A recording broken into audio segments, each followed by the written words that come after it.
I looked around, half expecting someone to jump out from behind the couch and laughingly tell me I was on candid camera. I'd have said Jerry Springer, except in his case I'd have been lured to his studio under a false pretense. It had to be a joke. It was too surreal, too bizarre, too warped to be true. I longed for it to all be one huge joke, bad taste and ill-conceived, but a joke nonetheless. But it wasn't. It wasn't because there was Marcy following me around, babbling on with every sentence containing the word sorry. What was Marcy sorry for? It will probably take me a lifetime to decipher it all, but the gist of it all I will try to share as best I can. Marcy and I being Daniel Goodwin, weren't babes in the woods when we met. We weren't childhood sweethearts. Hell, we weren't even young, up-and-coming 20-something-year-olds. We were comfortable in our skin 30-somethings. So, I guess, no naivety excuse for me. We were both, however, first-timers. Neither of us had been married before. I had come close once, back in the days when I was young, innocent, and ruled by my small head. Marcy had once been in a short-lived de facto relationship back in college. We met through our respective careers. I was the manager of a small but lucrative mine, and she was the consultant hired to conduct personality tests on our workforce. Perhaps her expertise in reading people is what made her think she could get away with what she did. More on that later. I can still picture her sitting opposite me in my office, explaining how she intended to conduct the testing. I found it hard to concentrate on her words. It was totally unprofessional of me, but there was something about her that took my breath away, took my common sense away, took all sense away. It wasn't that she was Helen of Troy incarnate. Some might say she was too tall, too slender.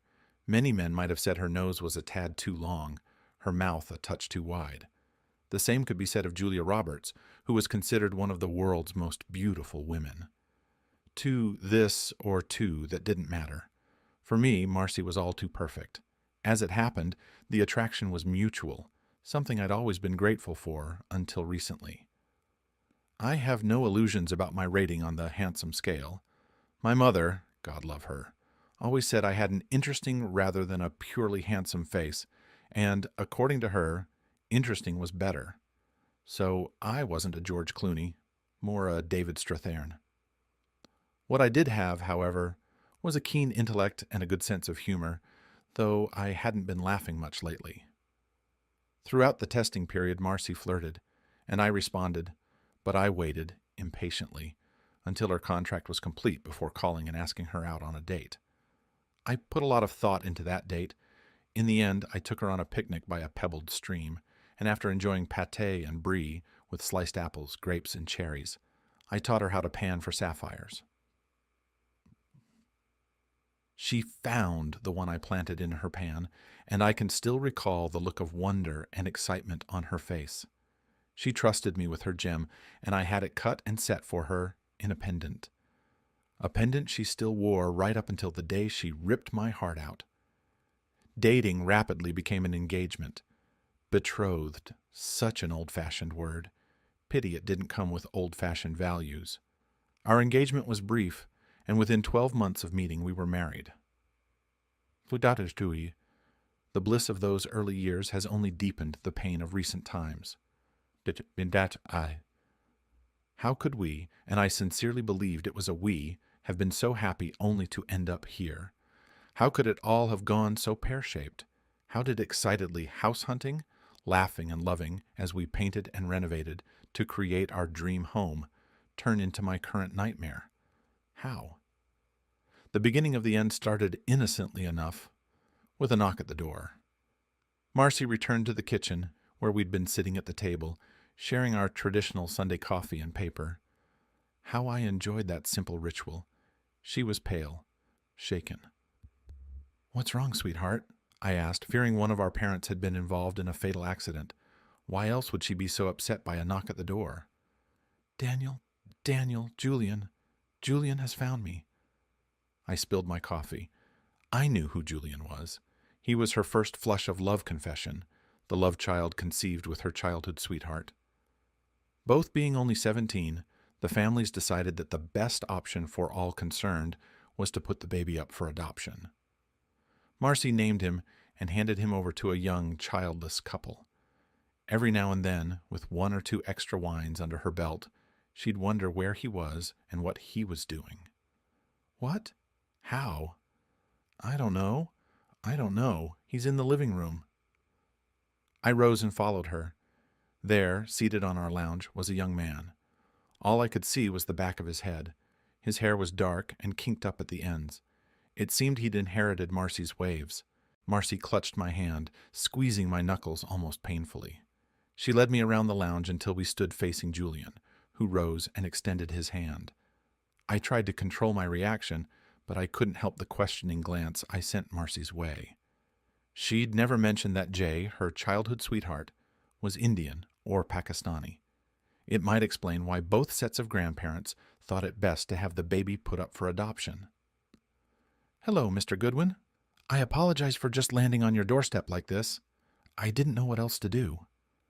I nodded, extending my hand and gripping his firmly. "Hello, Julian. Please call me Daniel." Julian smiled. "Thank you. I have been searching for my mother for such a long time. I just arrived in town. I know I should have organized somewhere to stay and made contact in a less, surprising way. But I've been dreaming of this moment for so long I couldn't wait another day." Julian's English was excellent, with a sing-song accent that I was certain many young ladies found pleasing. I studied him, searching for a glimpse of Marcy in his features. Other than his glossy dark hair, there was none. His father must have been quite good-looking. Julian reminded me of the actor who played the rival for the girl's affection in the second-best exotic Marigold Hotel movie. He had movie star good looks. Marcy squeezed my hand even tighter. "You can stay here," she said, turning to me. "Can't he, Daniel?" What could I say? Not much without looking like an asshole. By the end of the day, Julian was settled in our guest bedroom, and Marcy was all aflutter. Never, not even in our early days, had I seen her so excited. She was visibly trembling. To be honest, I wasn't keen on having Julian under our roof, but I wanted to support Marcy. I knew she had doubts and guilt over going along with her parents' decision all those years ago. If having Julian here for a time helped her, I would swallow my reservations. In the subsequent months, I tried not to resent Julian's intrusion into our lives. The way our little rituals were changed or discarded to accommodate his presence. No more sharing a glass of wine while we prepared dinner side by side. No more leisurely Sunday mornings spent in bed before sharing a coffee and a paper, doing the crossword together. No more Saturdays spent wandering the markets or browsing antique shops. No more drives to the mountains for a hike. Even our weekday messaging dwindled to almost nothing. And then there were the new traditions. Now it was Marcy and Julian cooking meals together, mostly curries. As much as I enjoyed Indian cuisine, having it almost every night wore thin. If I wanted something like a steak, I had to prearrange it with Marcy so she and Julian could go out for the evening. As Julian was raised Hindu and my eating of beef was offensive to him, it became the pair of them going on weekend outings. Though nothing outright was said, it was clear they preferred I didn't tag along. Apparently, I would find museums and galleries boring. Evenings were spent watching them, with their heads bent toward each other in conversation and shared jokes, witnessing their hugs, which always seemed to go on a tad too long, or listening to the irritating way he, as a grown man, called her mummy, like a small boy. I felt like the third wheel in my marriage, an intruder in my own home. I tried to stem the flow. I asked her out on dates, surprised her with flowers. The list goes on. Her lack of reciprocation hurt. I can't deny it. Bit by bit, my wife was slipping away from me, and all the while I felt like my hands were tied, my tongue sheathed. I couldn't say anything without sounding like an unsupportive, selfish, insecure, jealous prick. I found Julian various jobs, none of which, for one reason or another, were suitable. I sent him and Marcy links to apartments for rent, and even offered to pay his rent until he was settled. Yet, Nothing came of any of the leads or my offer. My frustration grew, and my resentment right alongside it. Our previously wonderful sex life dwindled to almost nothing. Quick, late-night encounters purely for physical relief replaced our intimacy and lovemaking. Gone were the sensuality and experimenting. My wife and my marriage were disappearing before my eyes. The months dragged on, and with each passing day, my happiness eroded a little more. I was lonely, living in a house with 2 other people. I might as well have lived alone for all the effort Marcy and Julian made to include me. If Marcy saw my pain and bewilderment, she ignored it. She certainly avoided being alone with me for any length of time, likely to preempt my confronting her. Marcy scaled back her contract work, leaving her only financial contribution to our household as her part-time college lecturing income. So not only was I being excluded, but I was also being asked to fund the exclusion. I felt like I was only kept around to pay for their lifestyle. He was the reason for her loss of interest in her career, in me, in our life together, and I resented him for it. In time, I came to resent her too. The final straw was when their actions began to affect my work. I was responsible for the lives of 160 men, their livelihood, their well-being, their safety. The decisions I made could be deadly if poorly executed. On the spur of the moment, I decided to take a week off. I needed to get my head together and have a serious conversation with Marcy. No more pussyfooting around. Things had to change. I wouldn't continue the way I had been. I organized my time off on Thursday and went in for a half day on Friday to tie up a few loose ends. On my way home, I stopped to buy flowers and wine. I planned to steal Marcy away from Julian for the evening and take her to one of our favorite restaurants, a small French bistro. Perhaps, away from our home and Julian, she would not only hear my words, but also listen. And as a bonus, I'd get a steak cooked to perfection. I was bolstered by my choice, quietly optimistic that my composed and logical arguments might finally penetrate the emotional distance my wife had maintained for the past 9 months. Entering the house, I juggled a bouquet of flowers and my briefcase. All was serene, save for the faint strains of Indian sitar music wafting from upstairs, likely emanating from Julian's room.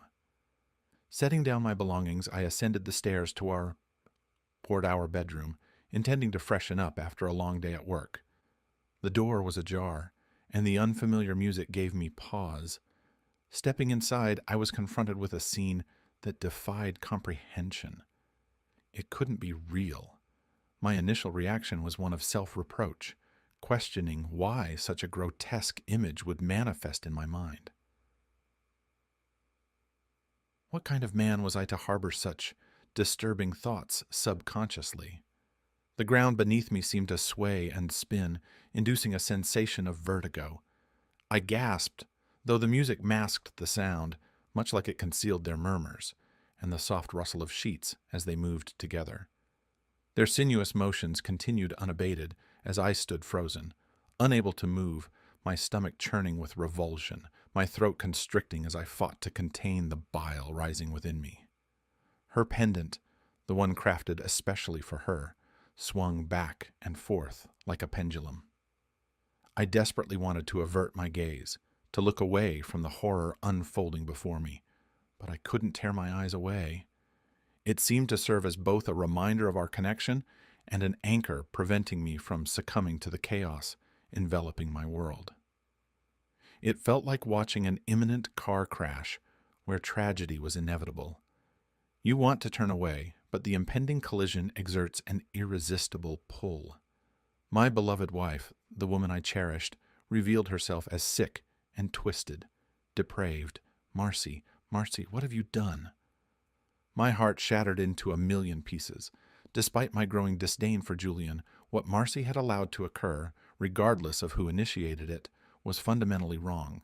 She, as the mature adult, had a responsibility. He was barely 20, still naive and impressionable. Marcy, with her understanding of human nature, possessed the capability to manipulate him. I knew I had to take action. But what? Call the authorities? They would require evidence. Trembling, I reached into my pocket and retrieved my phone. My hands shook uncontrollably. It took me several attempts to unlock it. I took a deep breath, trying to steady myself, and began recording. They remained oblivious to my presence. Seeing them on the screen of my phone only intensified the disgust. It felt like witnessing a repulsive scene from a pornographic film. More bile surged into my throat, burning with indignation. I reached my limit. Tucking my phone away, I turned and descended the stairs, heading for the solace of the kitchen. And grabbing a tea towel, I dampened it and pressed it against the back of my neck, finding relief in its coolness. Leaving it draped over my shoulders, I filled a glass with water, gulping it down to wash away the bitter taste in my mouth before spitting it into the sink. With legs trembling, I settled into a seat at the kitchen table, retrieving my phone once more. My call to the police was brief. Hopefully they wouldn't delay in arriving. Parental de URL. The sitar music drifting downstairs grated on my nerves like nails on a chalkboard. Each note felt like torture. I longed to escape the nightmare my home had become. The sound of car doors opening and closing alerted me to the police's arrival. Making my way slowly to the front door, every step felt agonizingly slow. 2 officers, one male and one female, stood framed in the doorway. Without a word, I gestured towards the stairs. They advanced cautiously, batons at the ready, silently ascending. As the strumming of sitars ceased, replaced by screams, my heart clenched. The thuds and scuffles echoed through the house, each sound causing me to flinch involuntarily. Then silence fell like a heavy curtain. No music, no thuds, no cries, only the murmur of muted voices. My gaze fixed on the landing above. The male officer emerged first, leading a handcuffed Julian, clad only in boxers. Marcy, escorted by the female officer, followed closely behind. My throat tightened. Marcy, too, wore handcuffs, her favorite dressing gown cinched tightly around her waist. Though she hung her head, the pallor of her face and the lingering flush of passion on her exposed chest spoke volumes. Marcy's eyes met mine, and I knew my horror and disgust were unmistakable. "He's not my son!" she cried out, each step punctuated by the same desperate refrain. "He's not my son. He's not my son." Her words released me, and I turned away, retreating back to the kitchen, her anguished cries echoing in my ears. "You'll have the opportunity to prove that, Mrs. Goodwin, down at the station." The officer's voice followed me. Hovering near the table, uncertainty gripped me. The male officer returned, introducing himself as Officer Kaplan. "Mr. Goodwin, are you able to provide the video you mentioned? It's crucial evidence," he asked. For the third time in less than an hour, I retrieved my phone from my pocket, forwarding Officer Kaplan the damning clip of Marcy and Julian's illicit encounter. "Daniel, may I call you Daniel?" Officer Kaplan asked. At my nod, he continued, concern etched in his features. "Daniel, you're probably in shock. Is there anyone I can call for you?" "No, I'll be all right. I just need time to think, to wrap my head around this. I had no idea until I walked in on it." Kaplan reached into his shirt pocket and handed me a card. "That's got my cell number on the back. I'll be in touch as we may need to gather evidence for prosecution. Can you stay elsewhere for a few days?" "Yes, I can't stay here, not now. I'll book myself into a hotel. Keep your phone with you, if you don't mind. We may need to ask you some questions."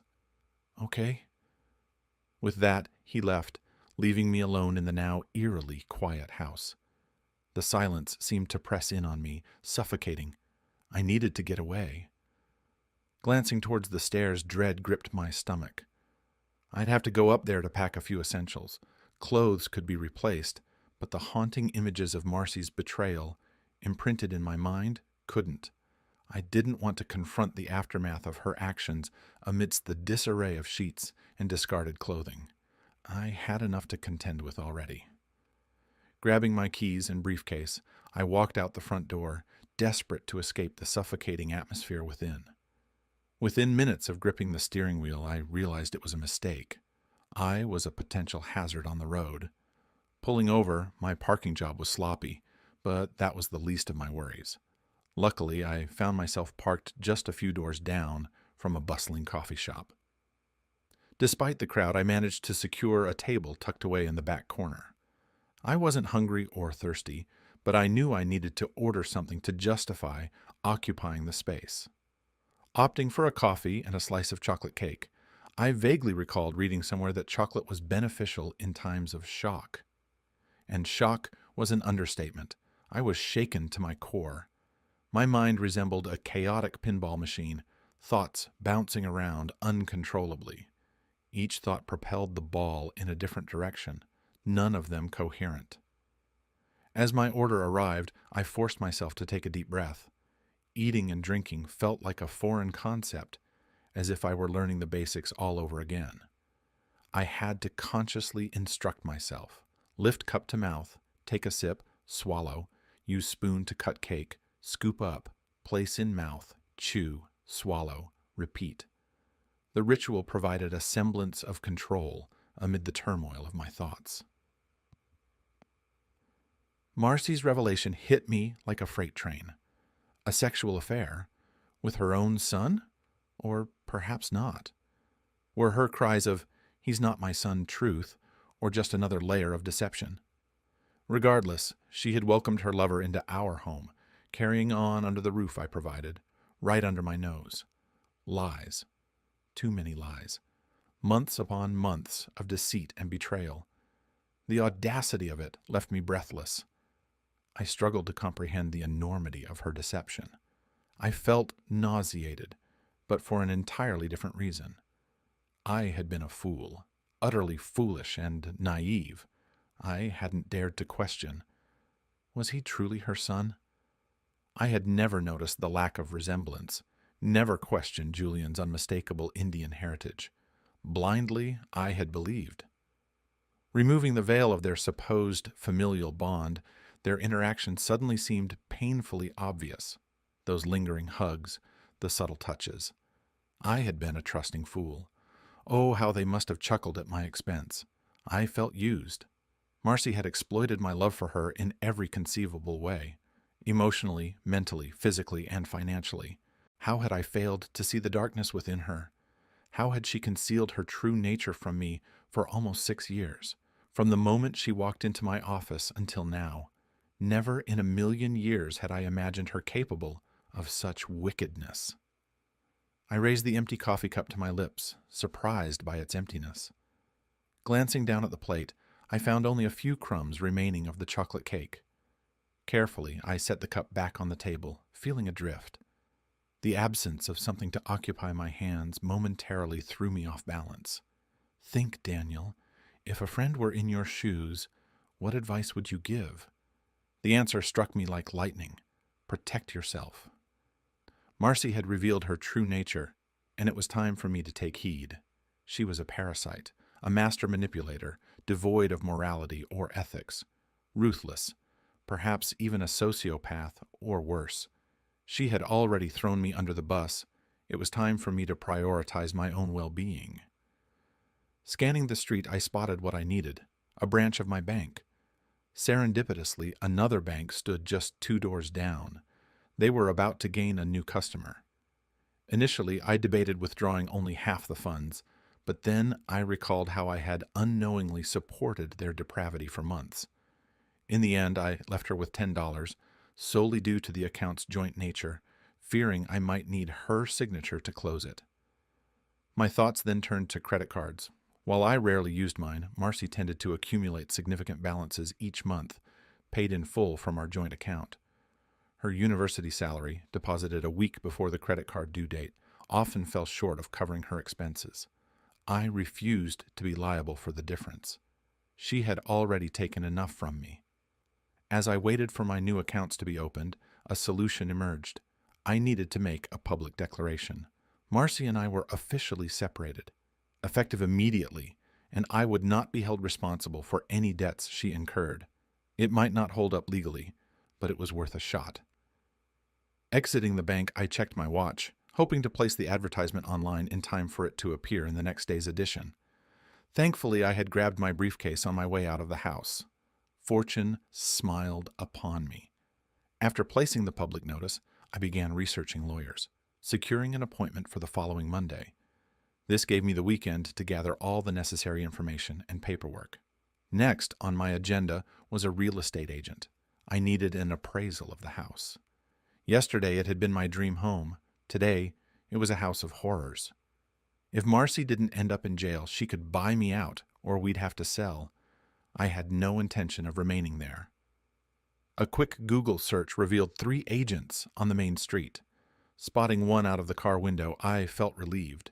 Surely one of them could meet me there over the weekend. Tom Harris, from one agent, agreed to meet me the following morning at what I now considered my former home. With these immediate protective measures in place, I felt a semblance of calm return. I was somewhat back in control, though utterly exhausted. I drove to the Sheraton, where visiting board members typically stayed. I knew they had upscale retail shops, along with a restaurant and bar on the lower level. While it would be expensive to outfit myself for the next few days, I simply didn't have the energy to visit multiple stores. After fumbling with the electronic key card for the 3rd time, oh, how I missed traditional keys, I finally gained access to my room. I made a beeline for the bed, tossing my purchases onto it. As I undressed, I shook my head in disbelief. Who in their right mind thought it was acceptable to charge over $50 for a single pair of boxer briefs? They must be gold-plated. Naked, I strode into the bathroom, hoping a hot shower would cleanse away the haunting images of Marcy entwined with her son on our bed. I wished to wash away not just the events of the day, but the torment of the past 9 months. Sadly, despite having all my protective measures in place, my ability to shut down the emotional side of my brain faltered. The images of Marcy and Julian, their bodies moving together, her pendant swaying between her breasts, refused to dissipate like sweat. The pain and revulsion were visceral, almost tangible. I wondered if the crushing weight in my chest was a heart attack.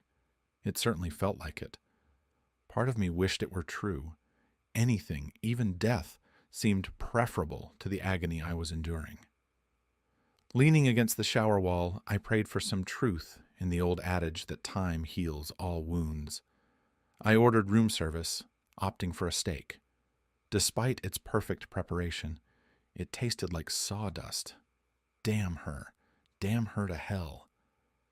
Crawling beneath the covers, still cursing Marcy, I found solace only in my emotional exhaustion. Both my body and mind surrendered to sleep as soon as my head touched the pillow. I didn't know what to expect when I walked into the house on Saturday morning, but it certainly wasn't Marcy, clad in a flimsy, negligee-style dressing gown that left little to the imagination, holding a glass of wine. She had evidently made bail quickly. Tom's eyes nearly bulged out of their sockets at the sight of her barely concealed breasts. "Daniel, we need to talk," she slurred, her gaze shifting between Tom and me in confusion. It was clear that the wine in her hand wasn't her first, and it wasn't even midday. "Oh, I'd say you pretty much said it all yesterday, Marcy. A picture paints 1,000 words and all that," I retorted. I turned to Tom. "So this is, as you can see, the front entryway. If you follow me, I can show you the kitchen. It's new, only just over a year old." Tom looked uncomfortable, but moved past Marcy to follow me. "The countertops are quartz. The splashbacks are glass. There's a walk-in pantry." "Daniel, what are you doing?" Marcy interrupted. Without turning, I replied, "Giving Tom the grand tour so he can provide an appraisal." "An appraisal? For what?" she asked incredulously. "For the house, of course," I replied. "But we're not selling," Marcy interjected. Would you like me to come back another time, Daniel?" Tom asked, sensing the tension. "Would you like some time to sort things out with your wife?" "No, not necessary, Tom," I responded firmly, turning to Marcy. "You may not want to sell, but I do. So you can either buy me out or we can put the house on the market. Either way, we need an appraisal." Yes, as we moved from room to room, I pointed out features while Tom took notes and photos. Marcy trailed behind us, alternating between whimpering and attempting to interrupt. I talked over her attempts, and Tom did his best to ignore her. I felt for the guy, but once the sale went through, his commission would make up for any current discomfort. As I saw Tom out, he assured me he would work out the appraisal overnight and contact me the next day. Excellent. One more task completed in the separation of my life from Marcy's. Closing the door, I turned, nearly colliding with Marcy. She reached out to steady herself, grabbing my arm, and a nauseating mixture of sour wine and perfume assaulted my senses. My skin crawled at her touch. "Daniel, please, let's talk about this," Marcy pleaded. "Like I said earlier, there's nothing to talk about," I replied firmly. "Please, Daniel, let me explain," she insisted. I stared hard at her. "Will explaining make you feel better?" "Yes," she replied earnestly. "Well, Marcy, after the perversion I witnessed yesterday, the culmination of 9 months of deceit and betrayal after betrayal, I have no interest whatsoever in doing anything to make you feel better." "Daniel, you're rushing into a decision you may regret," she cautioned. I laughed derisively. "What would I regret exactly, Marcy? Walking in on you loving your son?" "He's not my son," she protested. "Says you, the liar, the backstabbing cheat. So what would I regret? Being lied to, being betrayed, maybe being used, being made a fool of. Which one would I regret?" I challenged. Losing my love. You would miss me." "We're good together," she pleaded. "Losing your love? Oh, I think it's clear I lost that nearly a year ago. I was just too trusting to realize. Hell, that's presuming I ever truly had your love in the first place. And Marcy, you've been absent in all the ways that count for months now, so adding your physical absence to the list would hardly cause a ripple," I retorted, my tone laced with bitterness. "I do love you, Daniel. Truly I do. This thing with Julian took me by surprise. Blindsided me, you might say. He was in my class. There was something about him. I just felt this instant connection.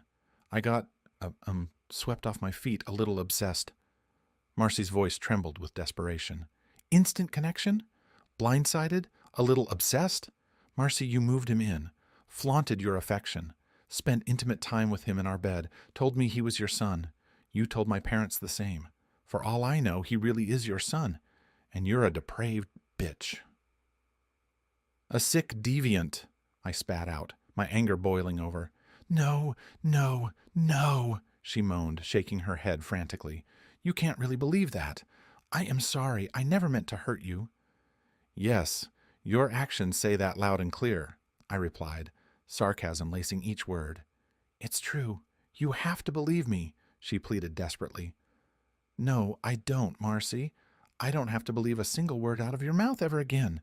You gave up your right to my blind belief the day the first lie to me passed your lips," I declared, my voice cold and unforgiving.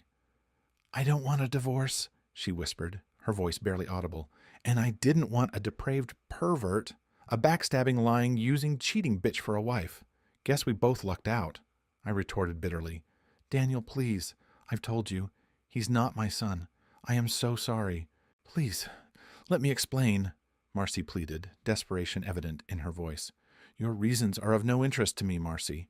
Your actions say enough to fill an entire bookshelf," I replied firmly, realizing the truth in my words. I had done nothing to deserve her betrayal. "And nothing you say will make me look at you or think of you with anything other than disgust, with revulsion." "But you love me. You can't have just switched it off like a tap," she wailed. "The Marcy I loved died nearly a year ago. That's if she ever existed. Maybe she was a character you played. Maybe she wasn't real. Maybe you were an illusion. More fool me. But don't worry, Marcy. I've learned my lesson," I concluded, my tone resolute.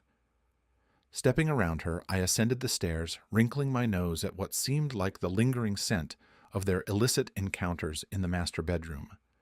Retrieving a suitcase from the walk-in robe, I placed it on the floor with a deliberate distance from the disheveled bed. I had no intention of contaminating my belongings with Marcy and Julian's filth.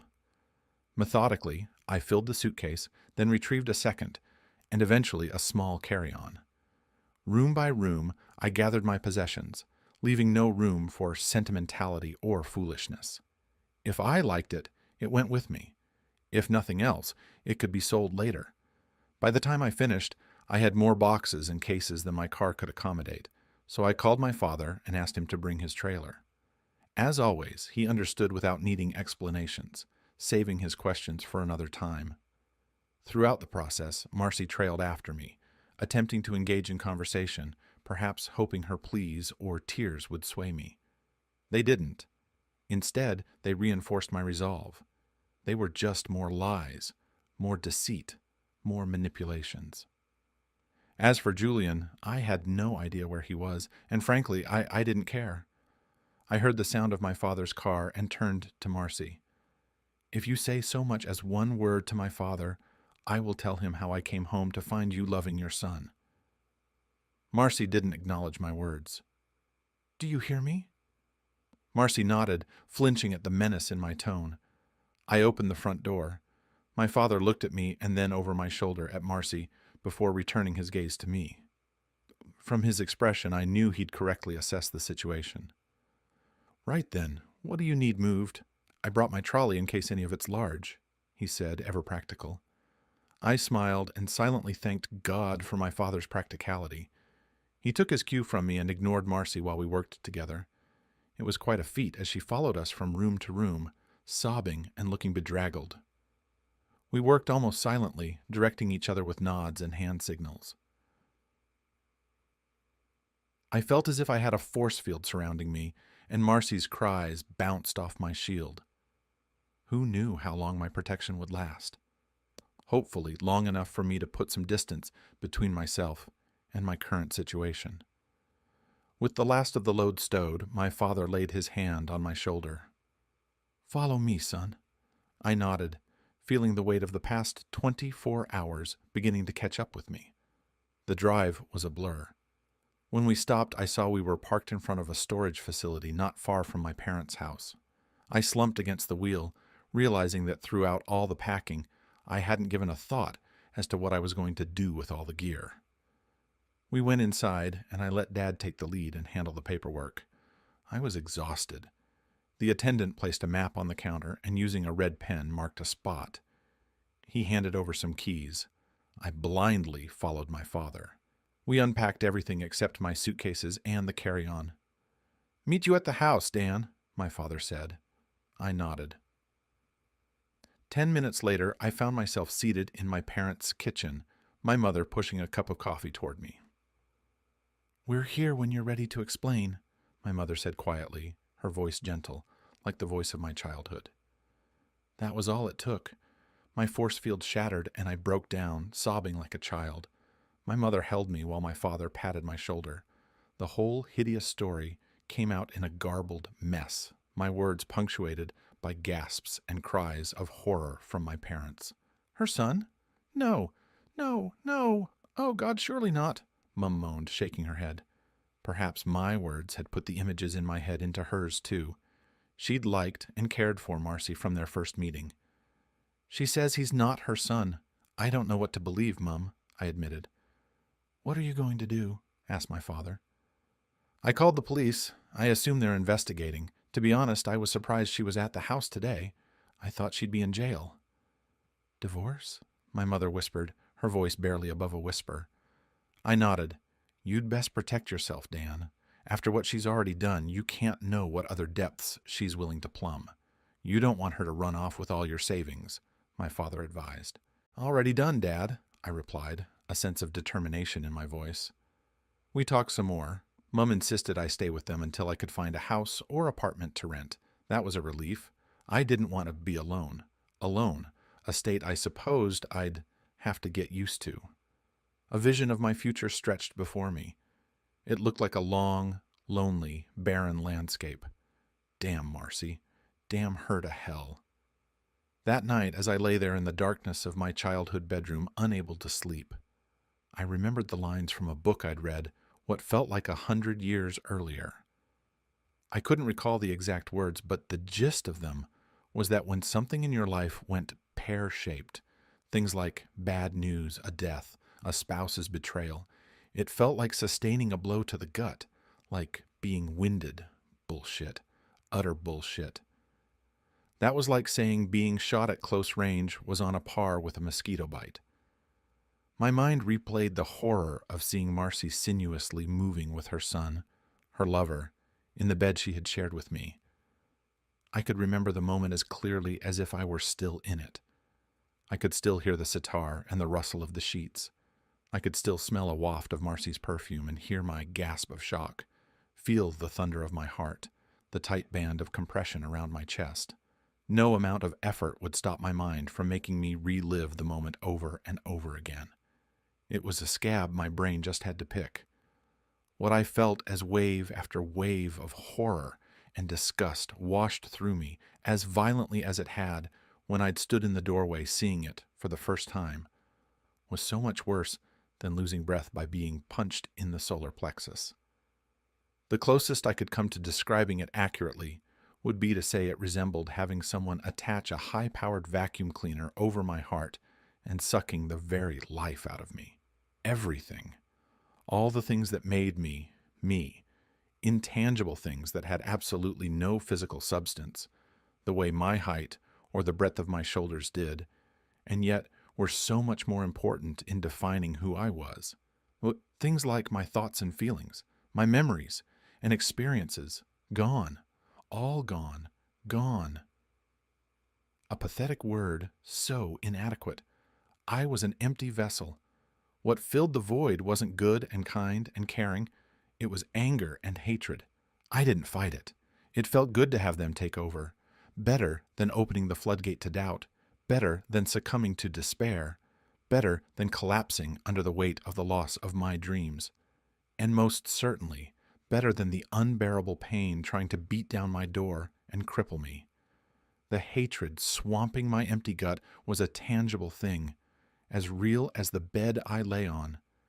It filled me to overflowing, oozing out of me like a thick, destructive river of corrosive poison. I made no effort to stem its flow or disguise its vileness. It felt good to let it see the light of day with no mask disguising its ugliness. Somewhere deep inside, I registered anxiety, but I didn't care. I knew my mother would hardly recognize the man sleeping in her son's room. I hardly recognized him. The road to divorce was long and hard. The press reported the possible incest. That made the front page. Their retraction a week later on page 20. A tiny note easily missed. Marcy was notorious, me to a much lesser degree. It cost Marcy her position at the university and me money, as the courts ruled. I had to support Marcy until our divorce was settled, something else for my monster to loathe her for. As if the publicity wasn't bad enough, Marcy fought the divorce every step of the way. I endured endless negotiations seated opposite her in the conference room of either her legal counsel or mine. Negotiations where I stared at her, mentally seeing my hand reach across the table, turning into a claw that broke through her chest cavity and ripped out her heart. I waded through reams of legal jargon, seeing the words in red written in blood. Marcy's blood. Worst of all, I sat through hours of court-mandated counseling sessions where Marcy wore her damned pendant, and I had to pretend I didn't want to wrap my hands around her throat and squeeze the breath out of her. Sessions where she reassured me again and again Julian wasn't her son. She'd emailed me the proof and shoved hard copies into my hand at the first session. Like the only thing holding me back from reconciling with her was proof that Julian's DNA differed from hers. Nothing I said. Nothing my lawyer said. Hell, not even the gentle questions of the marriage counselor, designed to lead Marcy to understand the level of her betrayal, penetrated Marcy's defenses. With every delay, every obstacle she put in my way, she fed the monster residing in my gut, the monster who was biding his time before exacting his revenge. Through his eyes not blinkered by rose-colored glasses, I saw the depth of her selfishness. Had she truly loved me, she'd have let me go, wanting my happiness above all else. That's what I would have done for her had she come to me when she first fell in love. Lust? With Julian.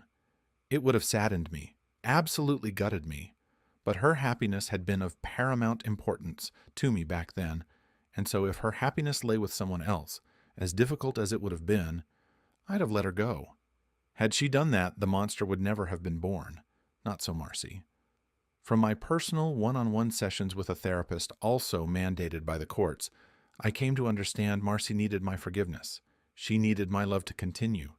She needed me to take her back and continue as if the last year and a half hadn't happened. Then and only then would she be able to live with herself. She needed me to help her erase her heinous deeds, her overwhelming guilt. She needed me to help her live in denial of her inner monster. I didn't give her what she needed. What I gave her was temptation. I found Julian, who, it turns out, was really Ravi Singh. Well, technically, one of my engineers found him.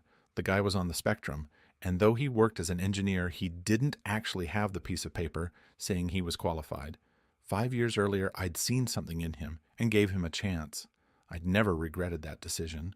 Quite the opposite. He was invaluable. I'd never met anyone who had a brain that worked like his. His social skills might suck, but his mind was razor sharp. He mastered software, wrote code, and came up with out-of-the-box solutions on a regular basis. And he was loyal to me. Between us, we investigated Julian, probably knew him as well as his family. We anonymously fed him information and led him back to Marcy. She, in her vanity, may not have realized the reason behind his interest, but I did. He wanted a shortcut to Australian residency. I gambled on the fact that he was running out of time before being sent back to India, and he'd already put months of effort into Marcy. Turns out she lied to him as well. She told him we were in a de facto relationship. Apparently, he'd been most upset to discover we were married. All that effort for nothing. Not so upset, though, that he wasn't prepared to take up with her again, give her another chance. And Marcy, ever remorseful and I love only you, Daniel, Marcy, didn't take a lot of convincing. Once all hope of our reconciliation was dashed and our divorce became final, it was only a matter of weeks before she started up with Julian again. Whatever the guy had in his trousers must be pretty potent stuff. My monster sneered. My ever-kind mother, seemingly seeking to ease my feelings of rejection, suggested that perhaps Marcy needed to delude herself into believing that she had acted out of a great love. A love larger than life itself. A love akin to that of Romeo and Juliet. A love that, in Marcy's perception, justified all the pain, betrayal, and breach of trust required for her and Julian to be together.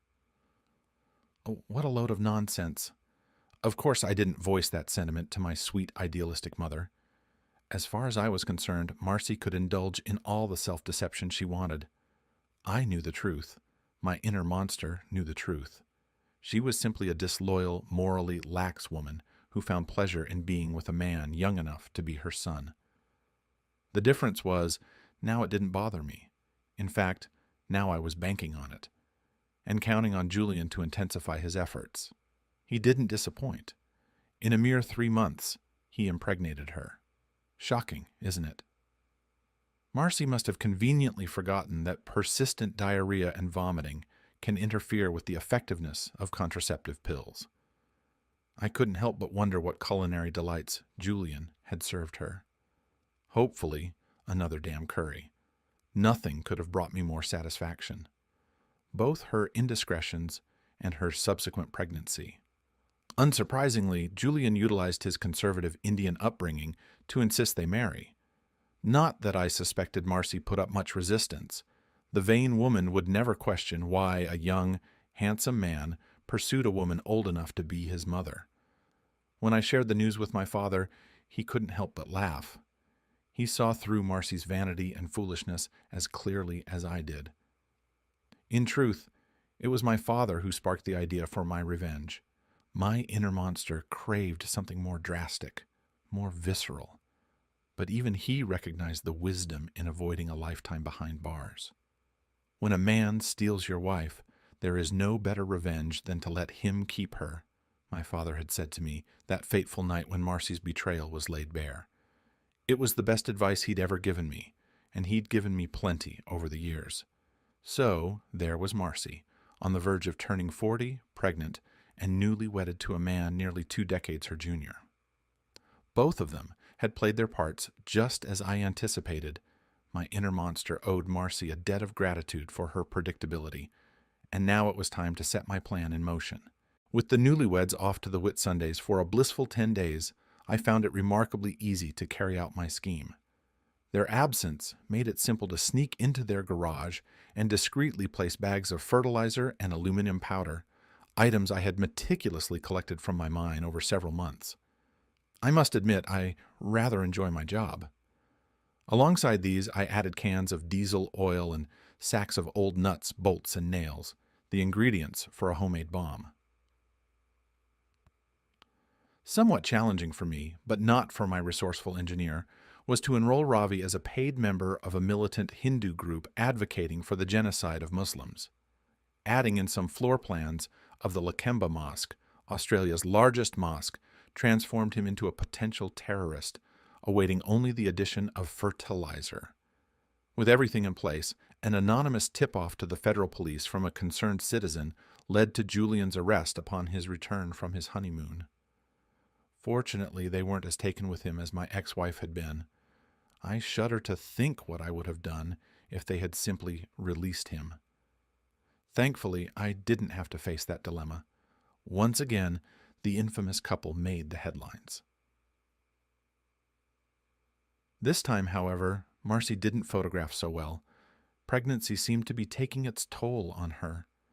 I suppose having a child at 40 was more demanding on the body than during one's 20s or 30s. Months later, Ravi was deported back to India, with a note on his file ensuring he would never be granted entry to Australia again. And Marcy? Well, she relocated to the Northern Territory, Australia's equivalent of the Wild West, perhaps in an attempt to escape her notoriety. There, she gave birth to a healthy baby boy. That was 5 years ago. These days, all I know of Marcy is that she's a 40-plus single mother raising a biracial child. Let's hope she's found a reliable form of contraception. She's unable to work in her chosen profession because her reputation is in ruins. Any potential employer or teaching position would require references, and hers would be less than stellar. Who would want to hire someone suspected of incest or being the wife of a terrorist? Beyond these assumptions, I have no idea how she or her child are faring, what kind of employment she's sought or found, whether she's stayed in Darwin or moved elsewhere. I'm completely in the dark about her whereabouts, and that's exactly how I and my inner monster prefer it. It turns out my inner monster has boundaries. It won't harm children. I couldn't inflict any further damage on Marcy without affecting her child, and that's a line I won't cross. My inner monster, my temporary insanity, has been dormant for quite some time now, and hopefully it stays that way forever. My wife, Cassie, our little miracle, and our energetic toddler have never had to experience his presence. It feels wonderful to have love, warmth, and kindness flowing through my veins once again. I'm at peace. Small joke for end. A man returns home a day early from a business trip well after midnight. On the way home, he strikes up a conversation with the cab driver and confides that he suspects his wife is cheating on him. He asks the cabbie to be a witness, offering $100 for his assistance. The cabbie agrees. Arriving home quietly, the husband and cabbie sneak into the bedroom. The husband flips on the lights and pulls back the blanket, revealing his wife in bed with another man. In a fit of rage, the husband pulls out a gun and points it at the naked man's head. The wife panics and blurts out, "Don't shoot! I lied about inheriting money. He's the one who bought you the Corvette, the cabin cruiser, the season tickets for the Panthers, the lake house, the country club membership, and he even covers the monthly bills." Stunned, the husband lowers the gun and turns to the cabbie, asking, "What would you do in my shoes?" Without missing a beat, the cabbie replies, "I'd make sure he doesn't catch a cold. Cover him up with that blanket."